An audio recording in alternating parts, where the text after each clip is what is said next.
Hi, good morning everyone.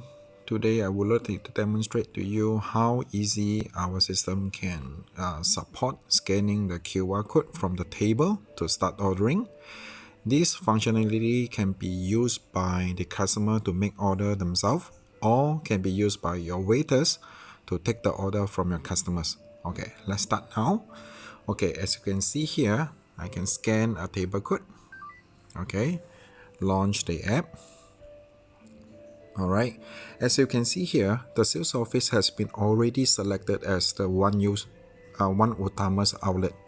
This system can support multiple outlets at the same time. Alright, so once you selected the customers, the sales customer is automatically be defaulted. Okay, if you would like to change to a customer account, you can do that too.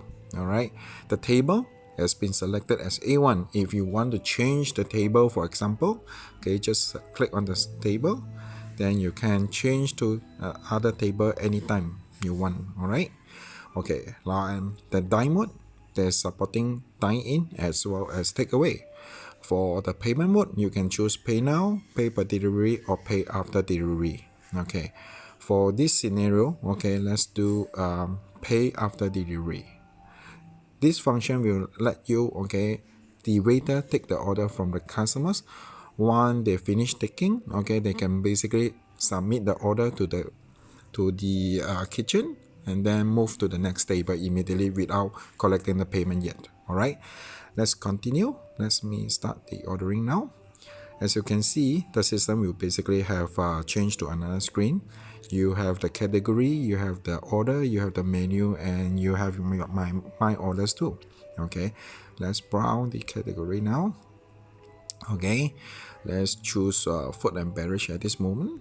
Okay, so as you can see, the subcategories will automatically appear. Alright, so let's order a Malaysian mamak food. Okay, all the beautiful menu or selections will be available immediately with beautiful pictures and the price. Alright, now let's select the nasi goreng.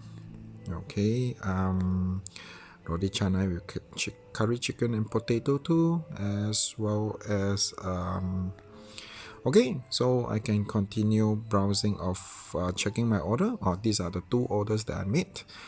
I want to add one more item. Okay, let's click on the menu. Okay, then I can change add also the nasi lemak rendang. Okay, again I go back to my order.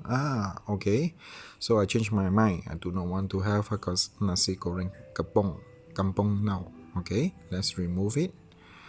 Alright, and then I can continue my browsing again. Okay, let's do special this time. Okay, then I can place the order.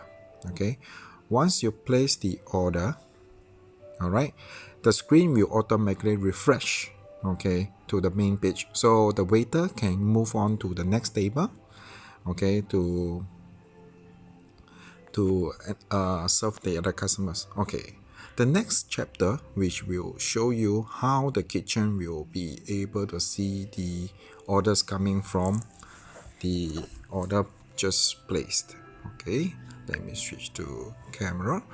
If the kitchen is able to see log into the kitchen display system, they can basically come in, okay, and switch to kitchen display view. As you can see here, the new order here has been captured automatically. So what kitchen can do is they just click on pick. Okay, and yes, pick it now. Now as you can see, the order will be moved into preparation mode. Alright, just as simple as that. So if the kitchen has finished preparing the food, okay, just click on finish, okay, and then set it. As simple as that. Then the waiter can go pick up the food and deliver to the customer. Alright, if you have any other question, feel free to contact us. Thank you. Bye.